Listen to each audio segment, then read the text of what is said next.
Hello friends, welcome to Manu law classes. आज का जो न्यूज़पेपर है वो बहुत ही इंपॉर्टेंट है बिकॉज इन दिस न्यूज़पेपर हम डिस्कस करेंगे यूनियन बजट 2023-24। ठीक है। तो जब भी हम लोग यूनियन बजट लिखते हैं सो यूनियन बजट जो होता है वो सक्सीडिंग ईयर के लिए होता है, जो फाइनेंशियल ईयर स्टार्ट होने वाला है। So we always write 2023-24। ठीक है। इसका मतलब कि the financial year which will start from 1 April 2023 to 31 March 2024। तो इसको हम यूनियन बजट कहते हैं। ठीक है। तो हमने कल इकोनॉमिक सर्वे के बारे में पढ़ा था। तो जो इकोनॉमिक सर्वे होता है वो जो इकोनॉमी जो साल बीत चुका है वो उसका पूरा एक सर्वे होता है। तो इकोनॉमिक सर्वे अगर आप देखेंगे तो it will be like 2022-23। Okay, and then budget will be 2023-24। तो जैसा कि कल मैंने आपको बताया था कि it was in 1964 that when the tradition started that economic survey is to be presented one day before the union budget. ठीक है। यूनियन बजट जो है पहले जो इसकी टाइमिंग हुआ करती थी वो लास्ट डे ऑफ फेब्रुवरी। ठीक है, लास्ट डे ऑफ फेब्रुवरी या last working day of February हुआ करता था, 5 बजे हुआ करता था। ठीक है, 5 PM को हुआ करता था। बट इन 1999 उस वक्त के जो फाइनेंस मिनिस्टर थे यशवंत सिन्हा जी, उन्होंने ये टाइम बदला और इस टाइम को उन्होंने 11 AM कर दिया। ठीक है, 11 बजे। फाइन। उसके बाद 2017 आते आते 2017 में क्या हो गया, दो इंपॉर्टेंट चीजें हुई। एक तो यूनियन बजट का जो डेट है वो 1 फरवरी कर दिया गया और इसी साल रेलवे बजट जो था it was merged with the union budget. ठीक। तो उस वक्त जो हमारे फाइनेंस मिनिस्टर थे वो लेट अरुण जेटली थे। उसके बाद 2019 में जो उस वक्त की फाइनेंस मिनिस्टर थी निर्मला सीतारमन, उन्होंने जो बजट प्रेजेंट किया। तो नॉर्मली ट्रेंड होता है कि सूटकेस में बजट डॉक्यूमेंट्स होते हैं, but she presented the budget with बही खाता, रेड बुक। ओके। चलिए, now starting with the budget. Okay, तो starting with the budget we will see, हम लोग इम्पोर्टेंट पॉइंट्स इसमें करेंगे। तो इसमें जो इम्पोर्टेंट पॉइंट है तो देखिए, the salaried middle class deflated by a sustained streak of high inflation, the tax free limit under the new exemption less income tax regime was raise to ₹7 lakh from ₹5 lakh. तो अगर आप यहाँ पे देखेंगे जो टैक्स फ्री लिमिट है, okay, जो पहले 5 लाख था that has been raise to ₹7 lakh. The next is the cap on non-government employees leave encashment at the time of the retirement was raised to 25 lakh from ₹3 lakh। ठीक है। उसके बाद अगर हम अगर इम्पोर्टेंट पॉइंट्स देखें तो अब देखिए यहाँ से स्टार्ट होता है, that is zero tax for annual income up to ₹7 lakh under new scheme. तो न्यू टैक्स रिजीम जो इंट्रोड्यूस हुआ है इसमें क्या होगा, दैट जो जिनकी इनकम 7 लाख रुपए पर ईयर है they did not to pay any income tax under the new tax regime. Okay. उसके बाद अगर आप देखेंगे जो स्टैंडर्ड डिडक्शन है, ओके, न्यू टैक्स रिजीम में they can also avail themselves of standard deduction that is ₹50,000। उसके बाद those earning up to ₹7 lakh annually and opting for a new tax regime they could save ₹33,800। The next is Pradhan Mantri Awas Yojana share rises by 66% with more focus on tier 2 and tier 3 cities. तो प्रधान मंत्री Awas Yojana, okay, this was the scheme which was announced in 2015 to provide affordable housing to all citizens in urban areas, especially middle income community, economically disadvantaged groups and low income groups. तो इसका जो outlay है, financial outlay इस budget में it has been increase by 66%। उसके साथ साथ एक फंड भी एस्टेब्लिश होगा that will be called as urban infrastructure development fund to create urban infrastructure in tier 2 and tier 3 cities.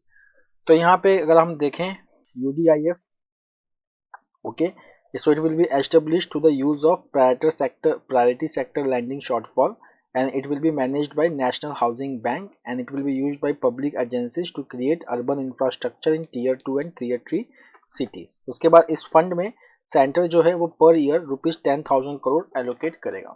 The next is mobile phones TVs to get cheaper, toys bicycles automobiles dearer. So यहाँ पे the union budget it has announced changes in custom duty.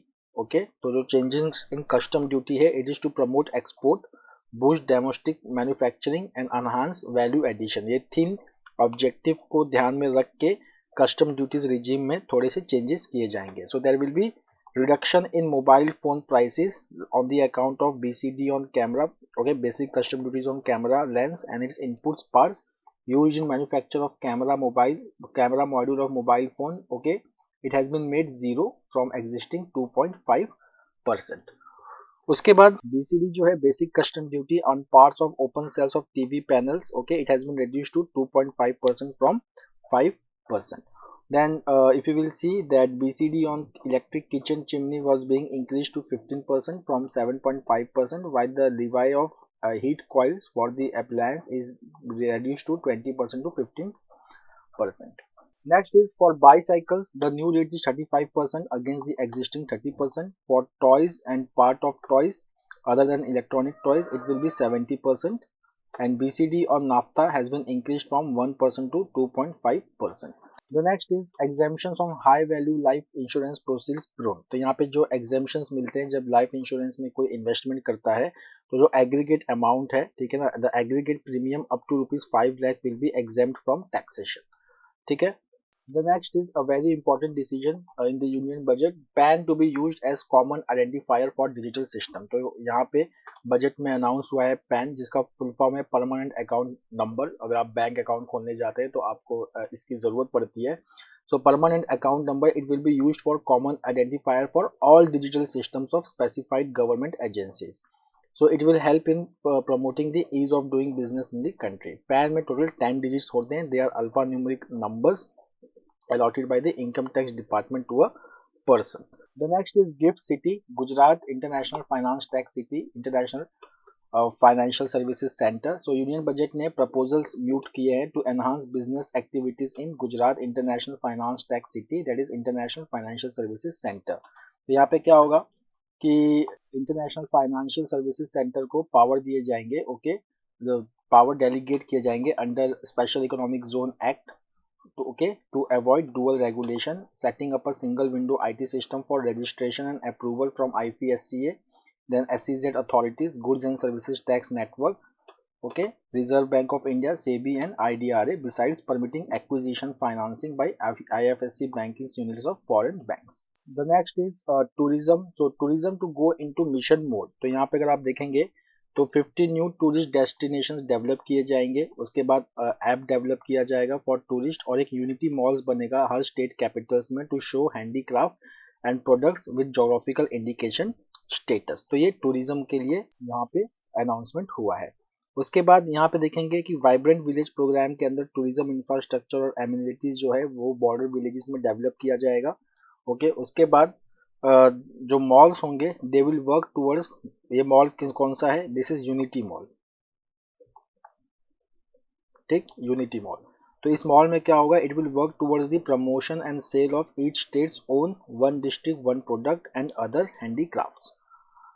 उसके बाद एक चीज जो budget में नहीं की गई है, जो डिमांड है टूरिज्म सेक्टर का, that is awarding the infrastructure status to tourism sector. तो जैसे स्पोर्ट्स को इंफ्रास्ट्रक्चर स्टेटस मिल चुका है बट टूरिज्म को अभी नहीं मिला हुआ है.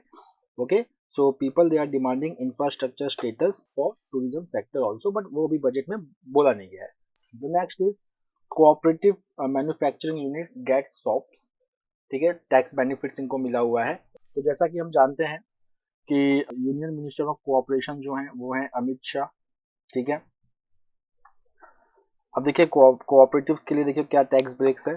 So new cooperative that will commence manufacturing activities before March 31, 2024, ये एक इसमें टाइम लिमिट है. ओके, तो न्यू कोऑपरेटिव जो अपनी मैन्युफैक्चरिंग 31 मार्च 2024 के पहले स्टार्ट कर देंगे, they will be taxed at lower tax rate of 15%, okay, which is quite now available to new manufacturing companies.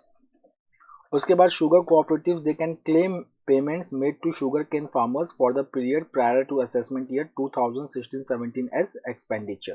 So it is going to provide them with a relief of almost rupees 10,000 crore. उसके बाद अगर आप देखेंगे that budget में announce हुआ है higher limit of rupees 2 lakh per member for cash deposits to and loans in cash by primary agriculture cooperative societies and primary cooperative agriculture and rural development banks.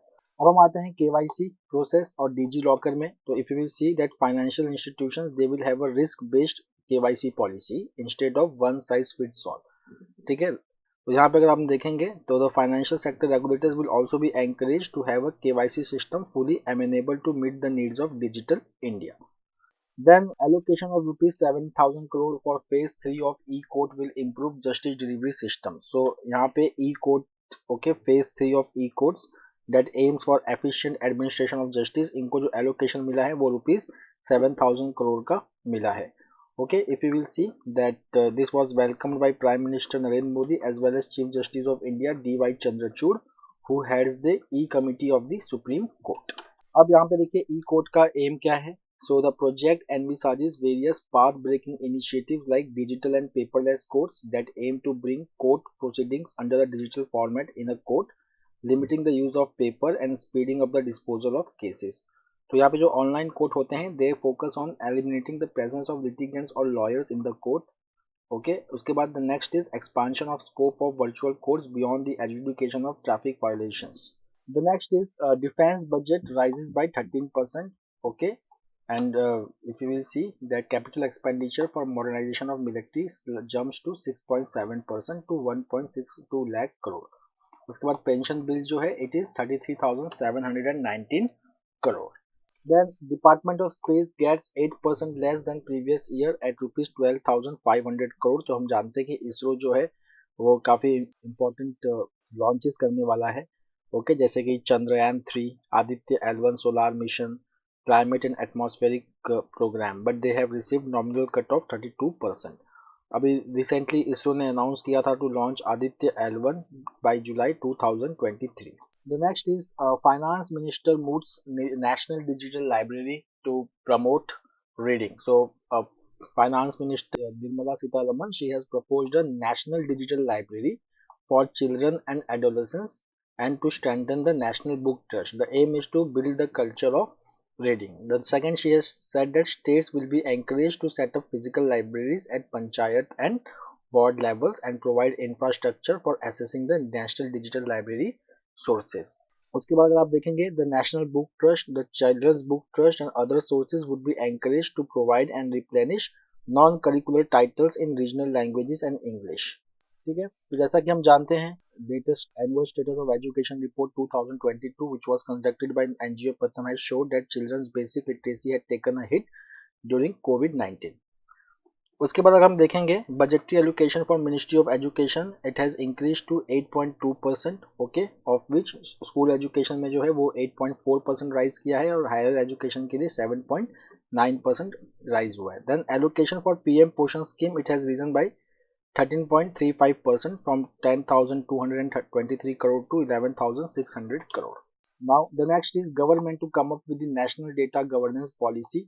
सो यहाँ पे अगर हम देखेंगे कि इनोवेशन और रिसर्च को बढ़ावा देने के लिए स्टार्टअप्स के थ्रू तो national data governance policy will be proposed, okay, to enable access to anonymised data. The next is MGNREGS fund cut by 33% to ₹60,000 crore. ठीक है, तो यहाँ पे हम लोग मनरेगा बहुत दिन से कर भी रहे थे. हमने ये भी देखा था कि हमने अभी कुछ दिन पहले ही किया था इससे रिलेटेड हमने एक्सप्लेनर सीरीज में कि कोविड-19 के बाद भी मनरेगा का जो डिमांड है वो वर्क का वो बढ़ते जा रहा है. हमने ये भी कहा था कि यहाँ पे अगर 15 दिन तक जॉब नहीं मिला then the person is entitled for allowance. Okay, but the funds has been cut by 33% to 60,000 crore. अगर आप बजटरी एस्टिमेट देखेंगे तो लास्ट ईयर का तो वो 73,000 करोड़ का एलोकेशन था. इस साल जो एलोकेशन है वो 60,000 करोड़ का है और जो रिडक्शन है वो 33% हुआ है. ठीक है, तो यहाँ पे एक्सपर्ट्स आर सेइंग दैट अगर इतने स्कीम्स हैं, ठीक है, अगर इतनी एलोकेशन है तो it can only provide job for 40 days instead of legally guaranteed 100 days. ठीक है, उसके बाद अगर हम देखेंगे कि पिछले साल जो एस्टिमेट था जो बजट ने दिया था दैट इज 73,000 करोड़, बट जो एक्चुअल एक्सपेंडिचर हुआ रिवाइज एस्टिमेट में it is 89,000 crore. Fine, it shows that the demand for this work is increasing. But if you will सी इस साल जो एलोकेशन है अगर हम एलोकेशन के हिसाब से देखें तो जो टोटल नीड था लास्ट ईयर इट वाज 89,000 और अब कितना दिया गया है 60,000. तो नीड के हिसाब से कितना शॉर्टफॉल है, करीब करीब 29,000 करोड़ का. The next is funds for minority schemes slashed by 38% from last year. तो यहाँ पे अगर हम देखें the budget allocation for the Ministry of Minority Affairs was reduced by 38% for the financial year 2023-24 to the year 2022-23. Okay, for Ministry of Minority Affairs. तो अगर हम देखेंगे कि कुछ स्कॉलरशिप और स्किल डेवलपमेंट स्कीम्स हैं which have got major fund cuts which includes merit cum means scholarship for professional and technical courses for students from minority communities. So these schemes have been allotted rupees 44 crore this year, and while the budget for the same year was rupees 665 crore last year. तो 365 से सीधा 44 करोड़. फिर जो बाकी की जो schemes हैं like pre matric scholarship for minorities for the financial year it has been over rupees 900 crore. उसके बाद अगर हम देखें जो स्कॉलरशिप फंड जो लास्ट बजट में था it was rupees 1425 crore which has been reduced to rupees 433 crore this year. Then the ministry of AYUSH, so यहाँ पे 19.6% हाइक है मिनिस्ट्री ऑफ आयुष को and allocation to Ayurveda institute doubles. So the ministry of Ayush that is Ministry of Ayush, Ayurveda, Yoga, Unani, Siddha, Homeopathy, Naturopathy. Okay, they all are the part of Ayush system. So they have received a nominal increase of 19.6%, a sum of rupees 3,647.5 crore. ठीक है. अब उसके बाद देखिए एक institution का नाम यहाँ पे दिया गया है the institute for teaching and research in Ayurveda which was set up to popularise Ayurveda and also offer degree courses. ठीक है ना. तो इसका जो एलोकेशन है वो डबल कर दिया गया है to rupees 150.13 crore. Now a very important scheme centre pitches for 100% switch to mechanised sewer cleaning. तो यहाँ पे अगर हम देखेंगे that rupees 100 crore allocation in this year's budget for Namaste scheme. Namaste scheme क्या है? National action plan for mechanised sanitation ecosystem scheme. Okay, तो यहाँ पे जो फोकस होता है वो होता है कि जो सीवर की क्लीनिंग हो वो मैकेनाइज्ड हो. So it looks for mechanical de-sludging of septic tanks and sewers in all cities and towns. Okay, so this is a scheme which aims to eliminate manual scavenging in India. Okay, तो ये जो scheme है वो ministry of social justice के अंदर आती है और it is implemented in the collaboration with ministry of housing and urban affairs. The next is major thrust plan for green energy. तो जैसा कि हम जानते हैं कि इंडिया का जो है एम है to become net zero carbon emitter by 2070. तो यहाँ पे अगर आप देखेंगे तो ग्रीन एनर्जी पे बहुत ज़्यादा फोकस है. If you will see, the Ministry of New and Renewable Energy has received a budgetary allocation of rupees 10,222 crore, which is a 45% increase from the last year. Okay, उसके बाद अगर आप देखेंगे जो सबसे ज़्यादा इंक्रीज है okay these are for off grid solar projects of which the government is expected to spend rupees 61 crore in the current fiscal. उसके बाद हम देखें कि सोलार प्रोजेक्ट पावर्स, तो इंडिया का टारगेट कितना है to install 100 gigawatts of solar power projects. ये इंडिया का गोल था by 2022 but we have only been able to install 63 gigawatt. उसके बाद जो ऑफ ग्रिड सोलार प्रोजेक्ट्स है it constitutes 5% less than 5% of the total target. Then the National Green Hydrogen Mission, it has 19,000 crore program to produce, use and supply hydrogen from renewable energy sources. The next is railway gets outlay of rupees 2.4 lakh crore. यहाँ पे जो सबसे ज़्यादा focus है railway पे है. ठीक है ना. तो रेलवे का जो ऑपरेटिंग रेशियो जो है वो देखना बहुत ज़रूरी है. अभी जो रेलवे का ऑपरेटिंग रेशियो है it is 98.22%.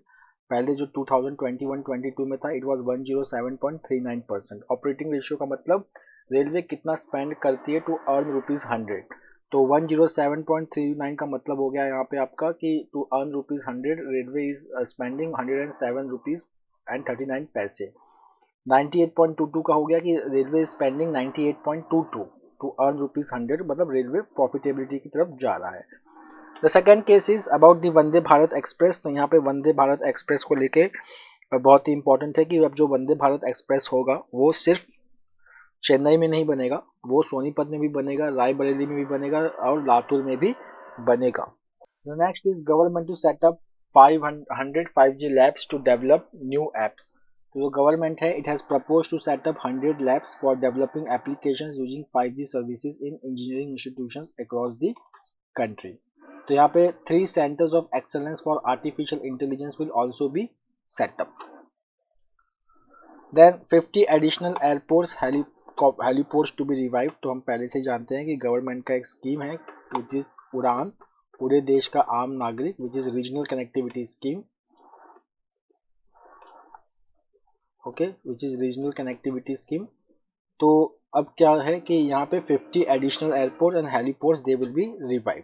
The next is higher fund flow for Jal Jeevan mission. तो जल जीवन मिशन जो है वो जल शक्ति का, मिनिस्ट्री ऑफ जल शक्ति का प्रोग्राम है, जहाँ पे by 2024 every rural household should have the functional tap connection.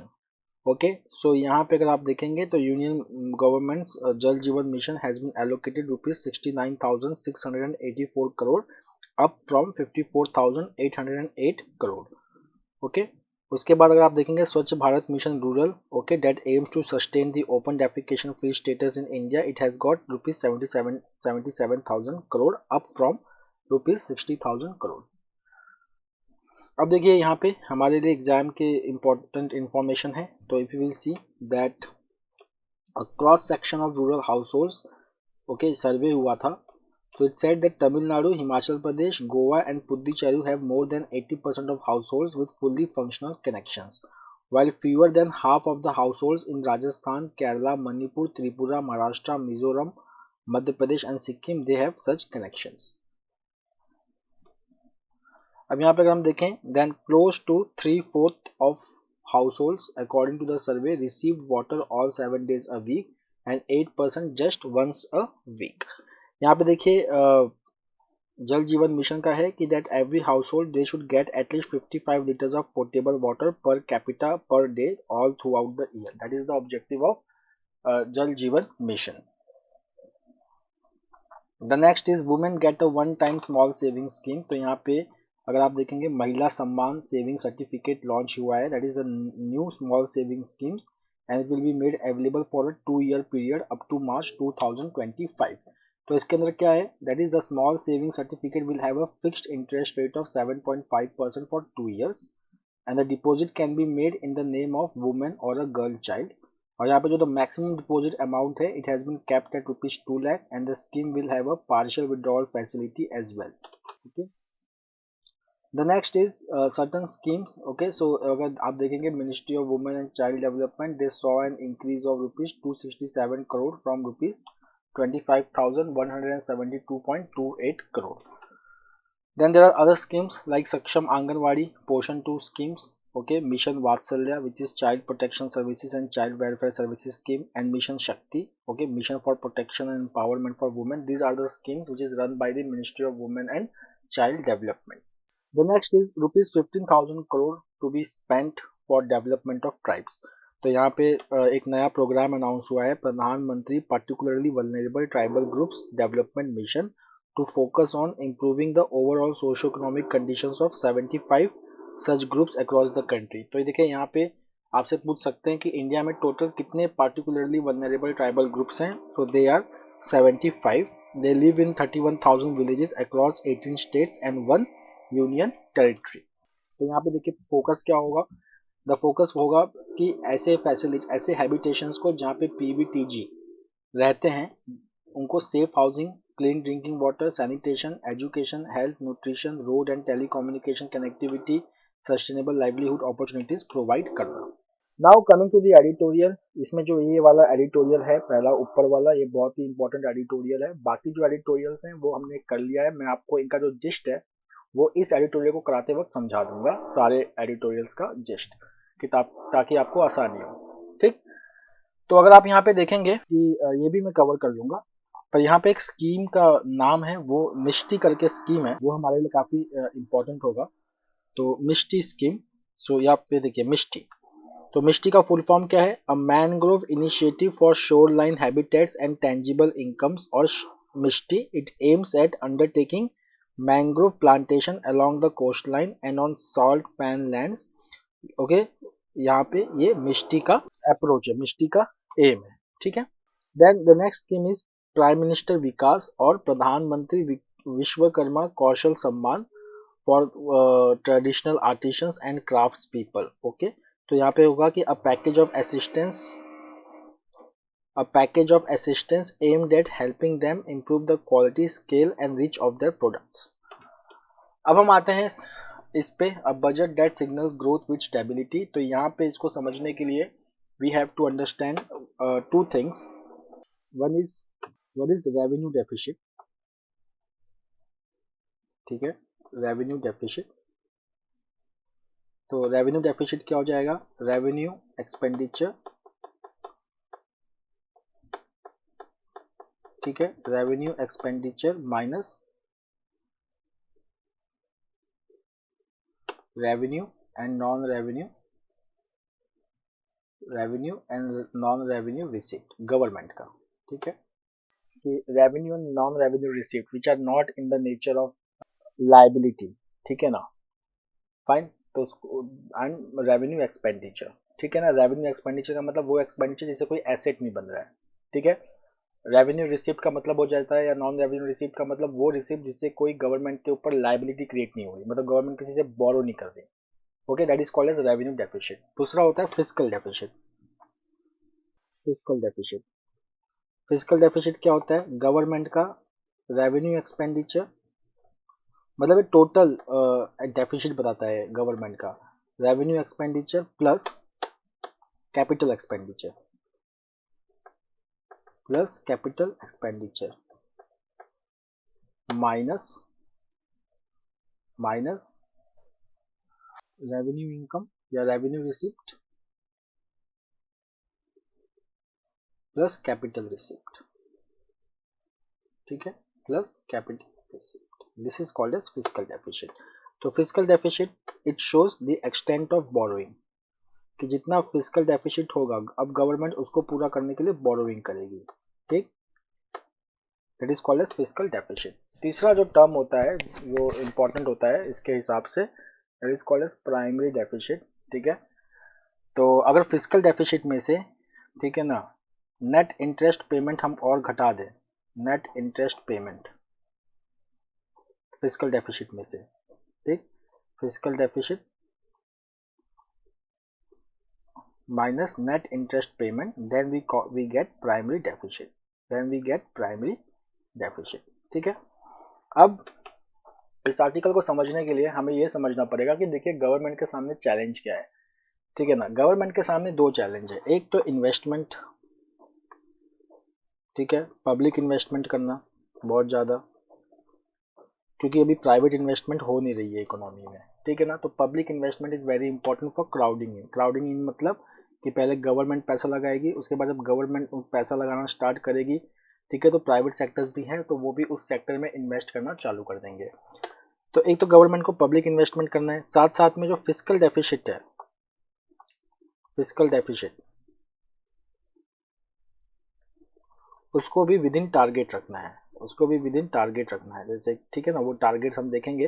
जैसे last year the target was that 6.4% तक लिमिट करना है फिस्कल डेफिसिट को, और इस साल ये 5.9% करने वाले हैं. तो fiscal deficit should be retained at 5.9%, और अगले 2 साल के अंदर it should be brought to 4.5%.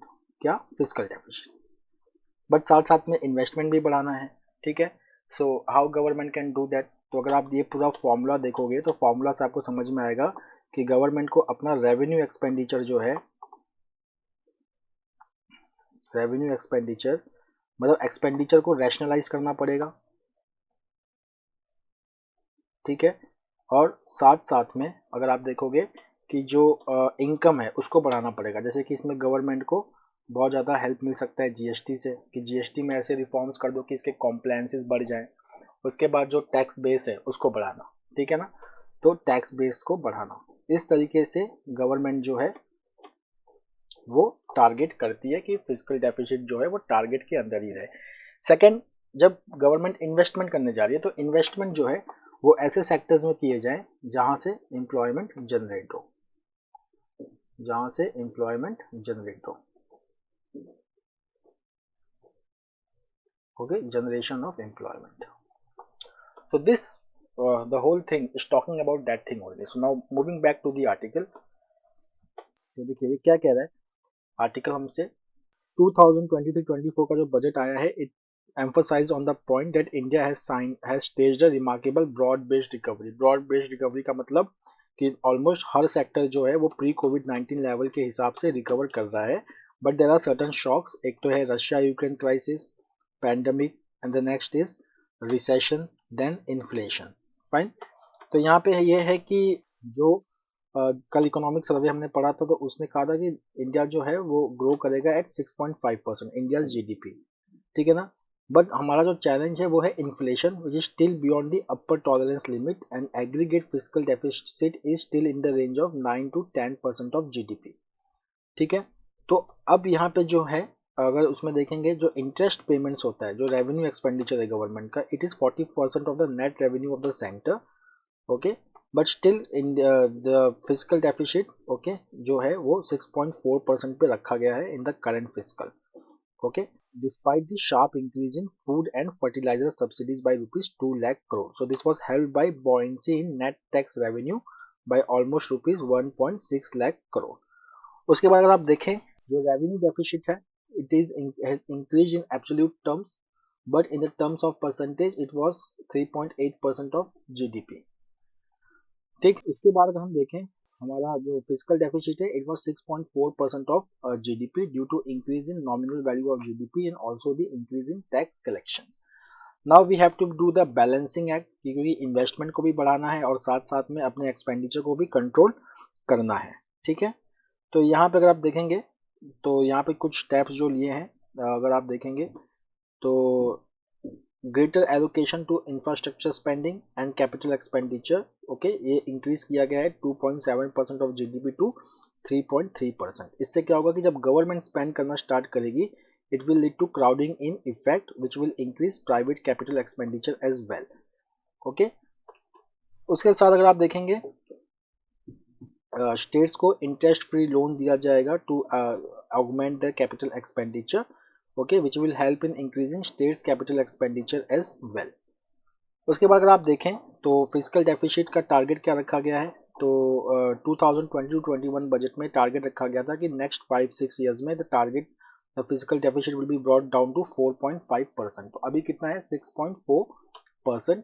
और इस साल जो 2023-2024 के लिए कितना रखा गया है फिजिकल डेफिसिट का target 5.9%. So for that if you will see that there should be compression in subsidies. So अगर आप देखेंगे that the fertilizer subsidy it is expected to be reduced by rupees 90,000 crore from rupees 2.87 lakh crore. Okay. Then various schemes like Pradhan Mantri Garib Kalyan Ann Yojana where 5 kg of food grains were given from April 2020. Now it has been closed with effect from 31st December 2022.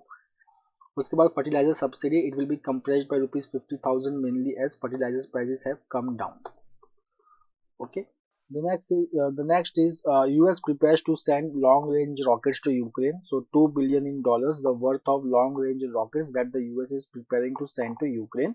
It will include longer-range missiles as well as ammunitions and weapons. Then Lebanon devalues official exchange rate by 90%. So the percentage that Lebanon's currency has been devalued is 90%. Okay. The next is judicial majoritarianism justified? तो यहाँ पे देखिए numbers की बात हो रही है. So if you will look at article 145(3) of the constitution so it is related with constitutional benches. जो कॉन्स्टिट्यूशनल बेंचेस होते हैं वो 5 या मोर जजेस के होते हैं. तो यहाँ पे जो आर्टिकल 145 के 5 में लिखा हुआ है कि the requirement for a majority consensus flows from article 145(5). मतलब कि समझ लीजिए कि कॉन्स्टिट्यूशन बेंच है. ठीक है. अब उसमें मान लीजिए कि 13 जजेस बैठे हुए हैं तो इसमें जजमेंट जो है वो मेजॉरिटी बेसिस पे माना जाएगा.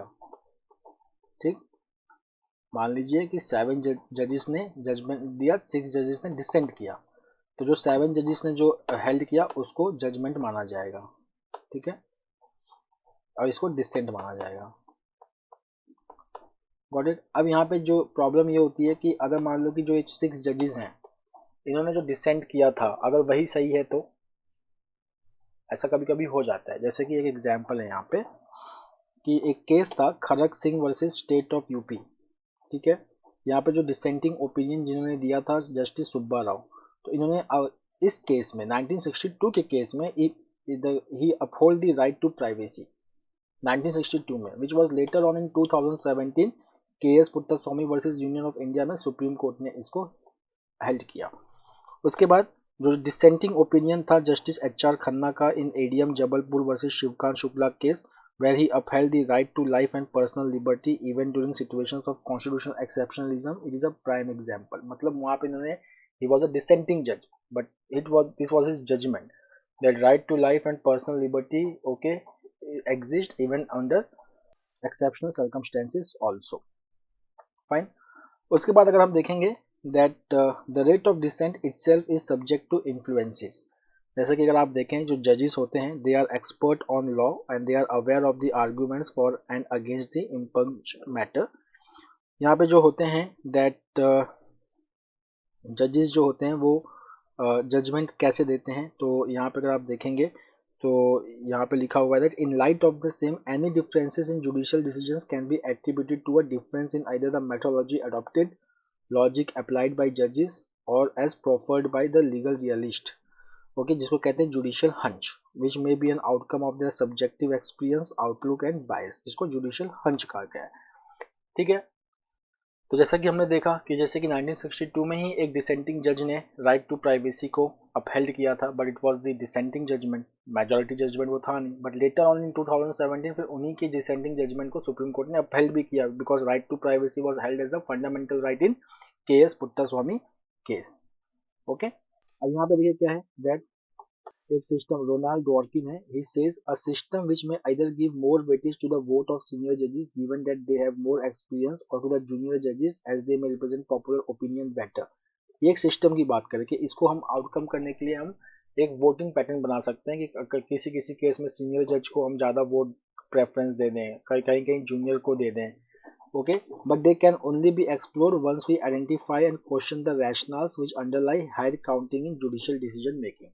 हेड काउंटिंग का मतलब मेजॉरिटी माइनॉरिटी। ठीक है, तो यहाँ पे अगर देखेंगे the absence of critical discourse on judicial majoritarianism represents one of the most fundamental gaps in our knowledge regarding the functioning of our supreme court. As pending constitutional bench matters are listed for hearing, we must reflect upon the arguments of judicial majoritarianism on the basis of which these cases are to be decided. The next is what is the government's new policy of UPI for NRIs. तो जनवरी 10 को the National Payment Corporation of India, it has paved the way for international numbers to be able to transact using API. ठीक है, तो यहाँ पे जो accounts होंगे, so there are two types of accounts. One is non-resident account such as non-resident external account, non-resident ordinary account. तो ये UPI transaction कर सकते हैं, जो नंबर इस अकाउंट से लिंक्ड है they can do the online transaction. तो यहाँ पे देखेंगे दैट NRE अकाउंट क्या होता है, that is non resident external account. So they are those used by non-residents to transfer earnings from foreign country to India. उसके बाद जो NRO accounts होता है, they are used to manage income earned in India by non-residents. Okay, so this incomes could be rent. जैसे कि मान लो कि कोई बाहर रह रहा है, उसका यहाँ पे घर है इंडिया में और उससे रेंट आ रहा है, तो वो सारे कौन से अकाउंट में जाएंगे, NRO अकाउंट में जाएंगे। या पेंशन आ रहा है, okay, they all will go in NRO accounts. The next is India US step up strategic ties with tech plan. तो यहाँ पे हमने कल भी किया था initiative on critical and emerging technology. तो यहाँ पे अमेरिकन जैक सुलिवन, ठीक है, secretary of state Jack Sullivan and national security adviser Ajit Doval, they were present. Okay, so यहाँ पे जो ICET का जो फ्रेमवर्क है, it seeks to build supply chains which increase co-production and co-development between the countries and increase linkages between the country startup ecosystems. उसके बाद अगर आप देखेंगे कि इस कंट्री ने, इन्होंने ICT के अंदर क्या है, it includes research agency partnership between US National Science Foundation and Indian science agencies to cooperate on quantum computing through academia and industry, developing a new defense industrial cooperation roadmap, supporting the development of semiconductors in India, and to identify opportunities and increase space cooperation, including human space flight. उसके साथ साथ there will be a private-public dialogue to further the cooperation in 5G and 6G and adoption of Open RAN technology. So RAN technology क्या है? Technology to connect phones to each other and to the internet. उसके बाद US ने commit किया है to for a speedy review of application from General Electric to produce jet engines in India for India manufactured light combat aircraft. The next is walkout Wednesday. तो यहाँ पे अगर हम देखेंगे that 500,000 British teachers, civil servants and others walked out over pay on Wednesday with unions threatening more disruptions. So there was mass walkouts, schools were shut, rail services were halted, okay, which forced the military to be put on standby to help with border checks, okay, which was dubbed as walkout Wednesday by unions. Then Russia gains in Donetsk campaign, Ukraine seeks fighter jets from allies. तो यहाँ पर आप देखेंगे donates is the reason, ठीक है, donates लुहान, तो donates एक region है, it held by separatist and it was the region, one of the 4 region which was annexed by Russia, ठीक है। तो यहाँ पे now Ukraine it seeks fighter jets from allies, तो Zelensky's government is lobbying neighbours and western nations for aircraft. France says there is no taboo on supplying planes while the US and UK remain reluctant. But Washington is going to send $2.2 billion worth of additional military package including long-range missiles. The next is Pakistan inflation rises to 48-year high as IMF visit for talks. तो हम पहले से जानते हैं कि पाकिस्तान जहाँ पे भी टेरर अटैक हुआ था पेशावर में, now it is also going through its worst economic crisis. यहाँ पे जो इन्फ्लेशन है which was recorded at 27.55% which is highest in 48 year. तो यहाँ पर हम देखेंगे the world's 5th biggest population has less than $3.7 billion in the State Bank, enough to cover just 3 weeks of imports. Okay, this is the economic condition in Pakistan currently going on. So friends, that's all for today. We will meet tomorrow again with a daily Hindu analysis. Till then, have a nice time. Take care. Thank you.